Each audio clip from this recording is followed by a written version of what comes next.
നമ്മുടെ ജീവിതം എന്നതേ നമുക്ക് വേണ്ടി ജീവിക്കാൻ തുടങ്ങുന്ന ഒരു നിമിഷമുണ്ട്. അതെപ്പോഴാണെന്നറിയാവോ? എല്ലാവർക്കും വേണ്ടി ഓടി എല്ലാവരുടെയും കാര്യങ്ങളൊക്കെ ചെയ്തു കൊടുത്ത് എല്ലാവരിൽ നിന്നും കറിവേപ്പില പൊടി എടുത്തൊരേറുമൊക്കെ കിട്ടിക്കഴിയുമ്പോൾ നമ്മൾ സ്വയം പഠിക്കും, ഇനി നമുക്ക് വേണ്ടി ജീവിച്ചേക്കാമെന്ന്. ആ നിമിഷം തൊട്ട് നമ്മൾ ജീവിക്കാൻ തുടങ്ങും. അതുവരെ നമ്മൾ ജീവിക്കാൻ തുടങ്ങില്ല. ഒട്ടുമിക്ക ആൾക്കാരുടെയും ജീവിതത്തിൽ സംഭവിക്കുന്നത് ഇങ്ങനെയാണ്. കുറച്ചൊക്കെ അനുഭവങ്ങളും കുറച്ചൊക്കെ പാഠങ്ങളും ഉൾക്കൊണ്ട് കഴിയുമ്പോഴായിരിക്കും ഒന്ന് ജീവിച്ചേക്കാൻ തുടങ്ങുന്നത്, അല്ലേ?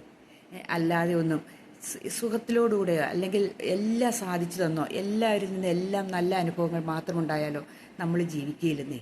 നമ്മൾ ജീവിതം പഠിക്കുകയുമില്ല. ജീവിതത്തിൽ കുറേ പാഠങ്ങളുണ്ട്. ജീവിതമാണ് ശരിക്കും പഠിക്കേണ്ട പാഠപുസ്തകം. അല്ലാതെ നമ്മൾ കോളേജിലോ മറ്റുള്ളിടത്തോ പോയി കുറച്ച് വിദ്യാഭ്യാസം ഉണ്ടാക്കിയതുകൊണ്ടൊന്നും ജീവിതം പഠിക്കുകയില്ല.